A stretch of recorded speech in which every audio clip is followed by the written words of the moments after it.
सभी भाइयों और बहनों को सप्रेम जय अजमेर जय स्वागत।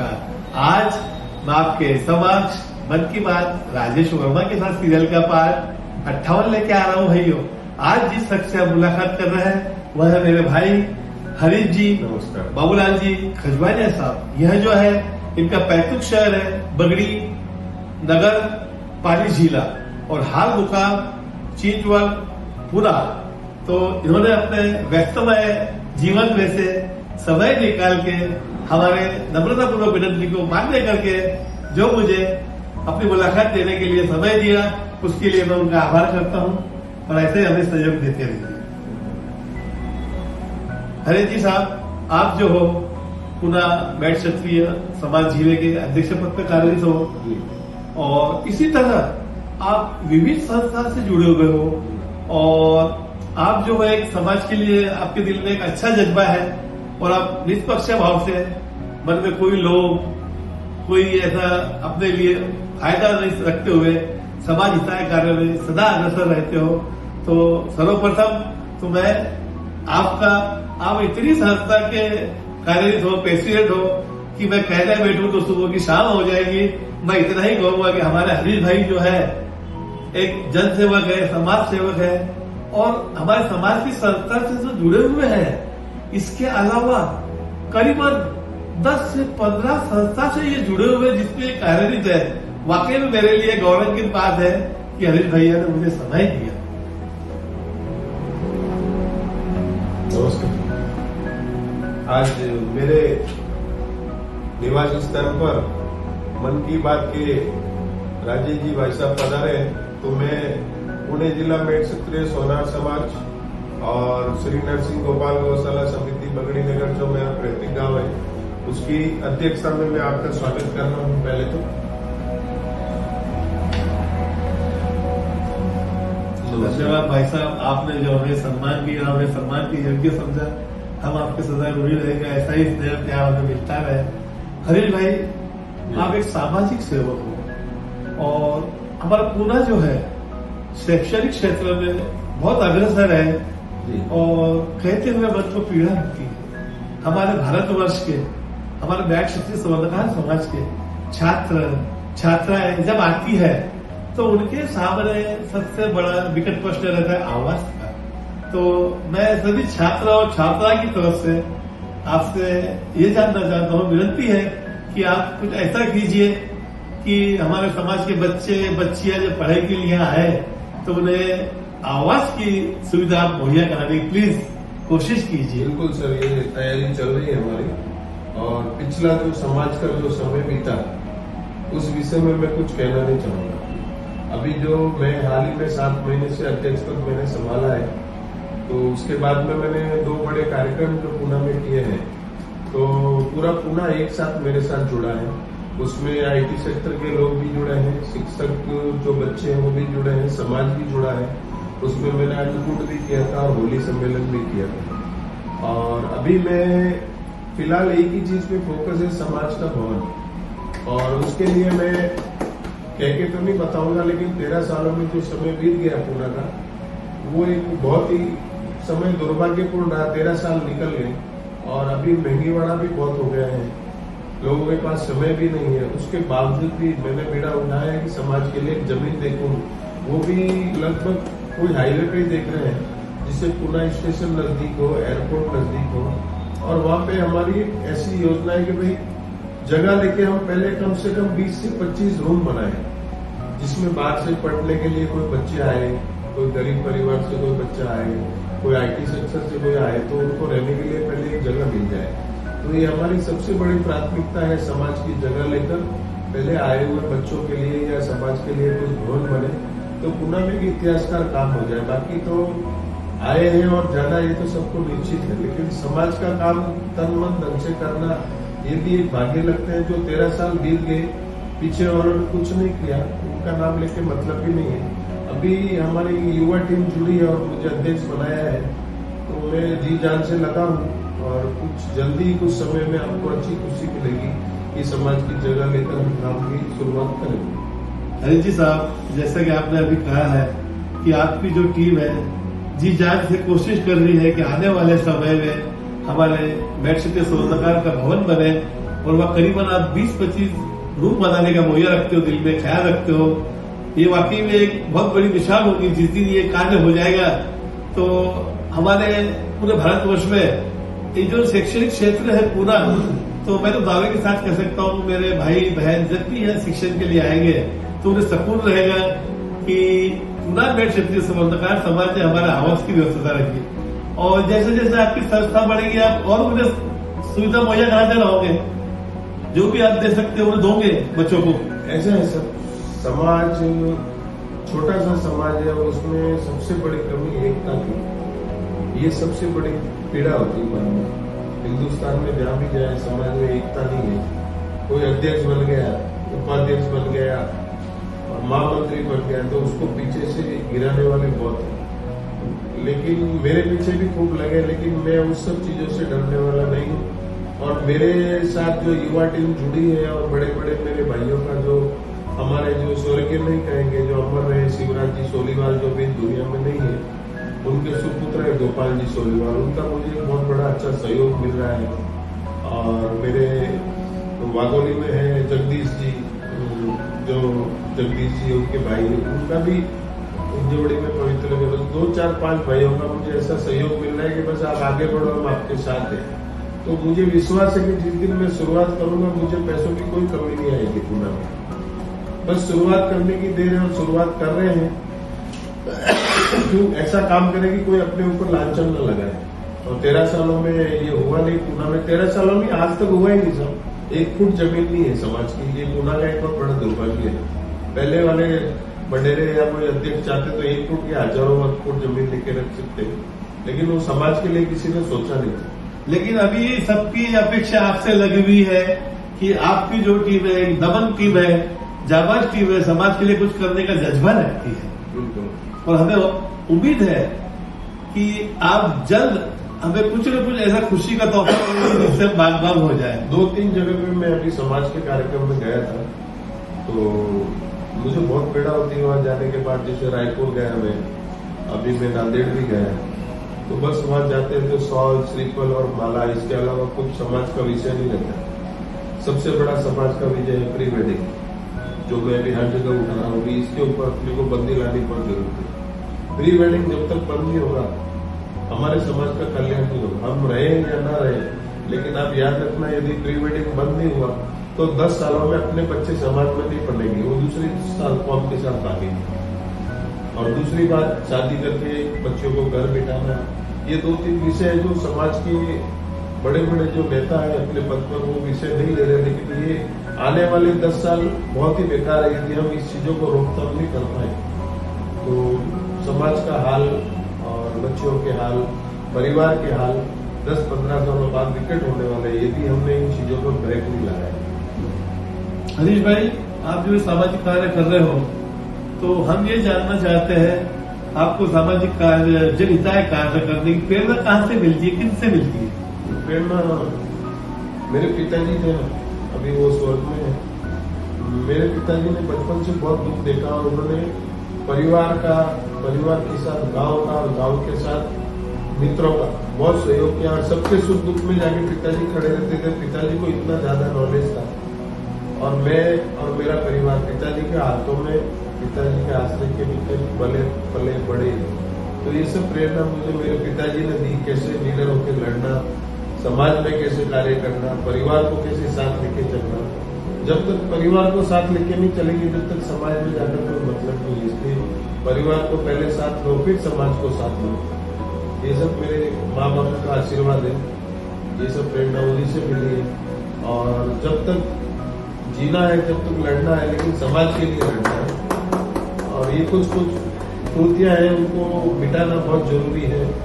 शादियों में अनगिनत खर्चा, प्री वेडिंग, दहेज प्रथा, जो आजकल बड़े बड़े पैसे वालों ने किलो 2-2 किलो सोना देकर जो साधारण आदमी हो बच्चियों को शादी करने के टाइम बहुत विचार करता है कि अभी मैं क्या करूं। फिर वो भी दुनिया की दिक्कत बैंकों से कर्जा लेता है, शादियां करता है, फिर बच्ची ससुराल जाने के लिए वो कर्जा नहीं बैठता है तो उसको भरना पड़ता है।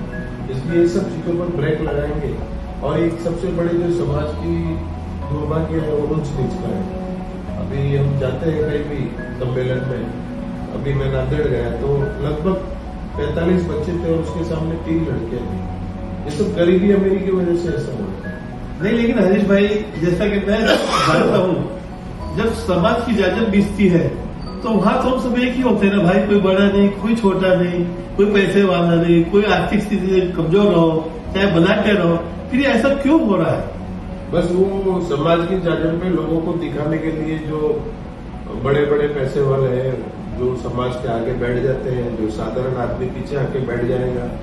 आगे क्या हो रहा है किसी को पीछे मालूम नहीं, सब अपनी अपनी चर्चा में लगे रहते हैं। लेकिन जब समाज का विषय आता है कि भाई सामूहिक सम्मेलन है बच्चियों का, युवक युवतियों का, तो उसमें आप मेरे को बताइए पैसे वाले कितने बच्चे आपने देखे? पहली बात तो सब साधारण बच्चे आते हैं और जिनकी उम्र 20 से निकल चुकी है, 25 से निकल चुकी है, 28, 30, 35। कहाँ है पैसे वाले बच्चे, कहाँ है पैसे वाली बच्चियां? उनके घर में भी 30 साल, 28 साल, 25 साल के बच्चे हैं, लेकिन वो समाज के जाजम पे आना नहीं चाहते। उनको ऐसा लगता है कि हम समाज के वहां जाके इंट्रोडक्शन देंगे तो हमारा नीचा लगेगा। ऐसा नहीं है, उनको भी आना चाहिए इस सम्मेलन में। जो वो पैसे वालों के बच्चे स्टेज पे आने लगेंगे, अपना इंट्रोडक्शन देंगे, तो सभी को लगेगा एक जैसा, फिर वहां रिश्ते ज्यादा होंगे। मतलब जो हम के लिए ये रखते हैं, ये बड़ा है, ये छोटा है, तो ये हमें खत्म करना होगा, बहुत जरूरी है। और हमारी एकता अखंडता को हमें मजबूत करना होगा, मजबूतीकरण देना होगा। बिल्कुल सर। तो ये हमारा समाज आगे बढ़ सकता है। आपका कहने का मतलब ये है, जब तक ऊंच नीच को अपन नहीं छोड़ेंगे, ये बड़ा और ये छोटा, तब तक कुछ नहीं होगा समाज में। गरीबी अमीरी समाज में देखा हुआ, ये प्री वेडिंग, ये सब इस पे ब्रेक लगना चाहिए। कहने को तो हम कहते हैं कि हम अजमेर जी के वंश के ही है, क्या ऐसा क्यों होता है? भगवान करे सब आजकल सबकी सोच बदल गई, सबका देखने का नजरिया बदल गया है। देखिए, मैं तो इतना ही जानता हूँ, जब तक मेरे हरीश जी जैसे भाई जिंदा है, जो एकीकरण के लिए, समाज उत्थान के लिए, जागृति के लिए प्रयत्न कर रहे हैं, वो दिन दूर नहीं जब आसमान की बुलंदी पे ऐसे हमारे बंधु से बैठ क्षत्रिय स्वर्णकार समाज के नाम आसमान की बुलंदी को छूएंगे। बिल्कुल सर, कर रहे हैं। क्योंकि तुम हो तो हम है। देखिए साहब, आगे बच्चों को करना है, जो हमारे बुजुर्ग है, हमारे वो सलाहकार है, उन्होंने हमें गाइडेंस देना चाहिए कि बच्चों ऐसा करो, क्योंकि हमारा मार्गदर्शन तो वही है ना, हमारे बुजुर्ग, हमारे पिता, हमारे समाज बांधव। और आजकल एक ये विषय बहुत कि आजकल जो हम रिश्ता करने जाते हैं बच्चे और बच्चियों का, तो इसमें दिक्कतें ज्यादा आ रही है।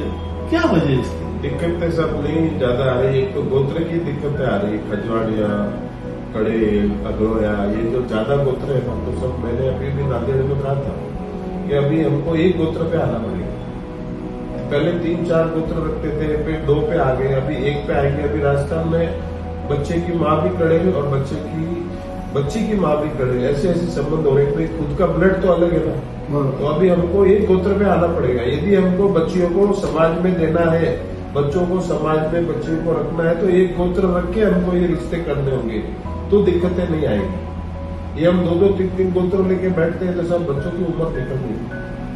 सही बात, सबसे बड़ी कमी है समाज में।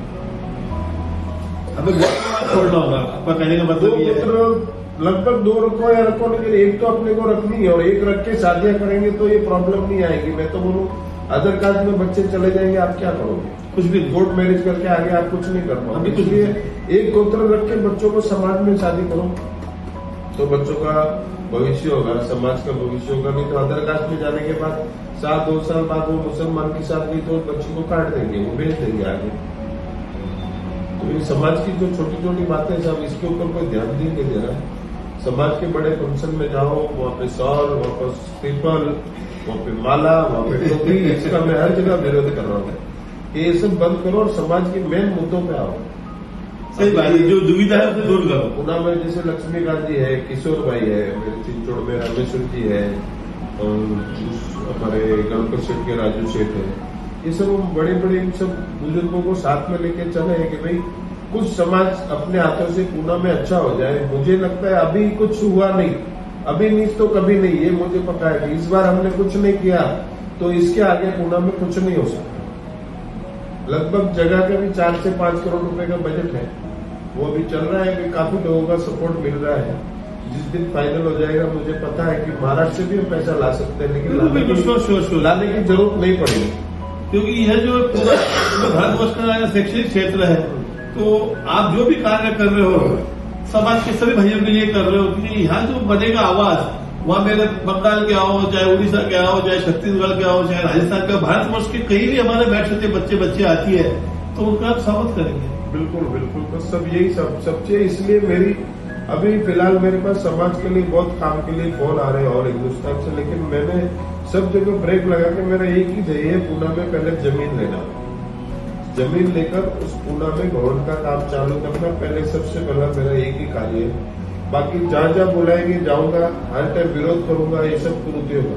बराबर, सही। प्री वेडिंग बंद करो, जो बच्चियों को घर बिठा दे उसका विरोध करो, और ऐसा निर्णय करो कि घर बिठाने वाला सोचे कि मुझे बच्ची को घर बिठाना है या बहू को रखना है या नहीं रखना है। ऐसा कठोर नियम उसको समाज से बाहर करेंगे। लड़की की गलती है तो लड़की के परिवार को करेंगे, और लड़की की गलती तो करेंगे, लेकिन कुछ न कुछ ठोस नियम नहीं उठाएंगे जब तक समाज का भला नहीं होगा। हर गांव में, हर शहर में आप जाओ, 2-4 केस आपको समाज में ऐसे मिलेंगे, उसकी बच्ची घर बैठी है या उसकी बहू मायके बैठी है। ये समाज में सबसे बड़ी कमी है। हिंदुस्तान में आप कहीं चले जाओ, एक भी गांव ऐसा आप बता दो इस गांव में ऐसा नहीं। तो हमें तो ये सब बातों को बाजू में रख के हमें तो एकता का संदेश देना है भाई, हर बच्चा हर बच्ची हमारे समाज की खुश रहे, किसी घर में दुख ना रहे। सही बात है। हम नहीं चाहते कि हमारे समाज की बच्ची या बच्चा दुखी रहे, वो आगे आए, अपना नाम रोशन करे, परिवार का करे, पापा का करे, हमारे समाज का करे। तो हरीश भाई, काफी ऐसी सब चर्चा है, काफी ससुराल ऐसे हैं जो दहेज प्रथा से भी पीड़ित है, कुछ छोटी मोटी कारणों से पीड़ित है, कुछ बच्चियों के व्यवहार से पीड़ित है। वो ऐसे साल में 2, 4, 5, 10 केस हाथ में आ जाते हैं कि उनको डिवोर्स की नौबत आती है, फिर वो कोर्ट केस होते हैं। ये बहुत बड़ा अपने समाज में दुर्भाग्य, अपने समाज में नहीं हर समाज में चल रहा है। तो इसको हमें कहीं न कहीं रोकना होगा। मैं तो ये चाहता हूँ कि लड़की वाले हमारे लिए पूज्य नहीं है, क्योंकि बच्ची को वो 20 साल तक अपने कलेजे से लगाते हैं साहब, और इसके कहने पे उसके कहने पे समाधान करके बच्ची को हवाले कर देते हैं बच्चे के। तो बच्ची वालों को बच्चे वालों ने सिक्योरिटी देनी चाहिए उनको कि भाई हम तुम्हारे बच्ची का अच्छा संगा पोषण करेंगे, इसकी अच्छी ख्याल रखेंगे, तुम्हारे बच्ची को तकलीफ नहीं होगी। दहेज प्रथा तो नबी है, ये तो मांगने का, वो तो दादी है, वो सबसे बड़ा अपना कलेजा आपको दे रहा है। क्या चाहिए आपको? आप क्या सिक्योरिटी दे रहे हो उसे? समाज में जब आज महाराष्ट्र में शादियां करते हैं ना, तो लड़के वाले को कितनी प्रॉपर्टी है, क्या है, वो पूछ के करते हैं। और हम ऐसा नहीं पूछते, हम पूछते लड़का कैसा है, बाद में वो लड़का कैसा भी निकले अपने बैठ लग। लेकिन महाराष्ट्र में शादियां करते तो 100-200 एकड़ जमीन है क्या, बच्ची के नाम कितनी कराएंगे, फिर वो उस लड़के में लड़की देते हैं उस घर में। हमारे यहाँ ऐसा कुछ नहीं, हम तो लड़की भी देते हैं और माल ताल भी देते हैं, और उसके बाद भी लड़की को तकलीफ।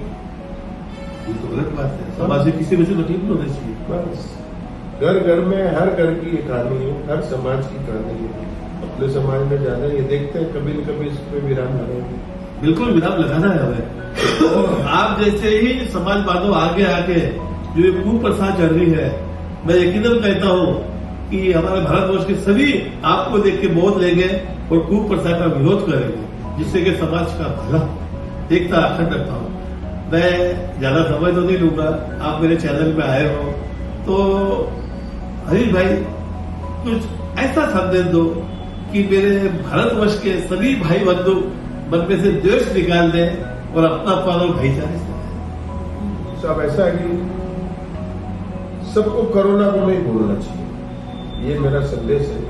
कोरोना को कोई ना भूले। कोरोना में हमारी कैसी परिस्थिति हो गई थी कि घर में कोई मरने के बाद हम उसको देख भी नहीं पाते और दूसरे ही उसको जलाते। ये दिन किसी का भी वापस ना आए, लेकिन उस चीज को भूल के आदमी यदि वापस अपने घमंड में चल रहा है सब, तो वो गलत है। आज हमारे हिंदुस्तान में गौ माता की जो पीड़ा है, पिछले 15-20 दिन से जो गौ माता की एक बीमारी निकली है, ऐसा बोलेंगे उनको भी वो कोरोना हुआ है। कोरोना नहीं है, वो कुछ वायरस है तो अभी हिंदुस्तान में मैं गौशाला का अध्यक्ष हूँ, मेरे पास लगभग 550 गाय है। तो अभी हम लोग गाय को क्वारंटीन कर रखा है, बाहर नहीं बेचते हैं। और मेरी गुरु महाराज के आशीर्वाद से मेरी गौशाला में एक भी गाय बीमार नहीं है।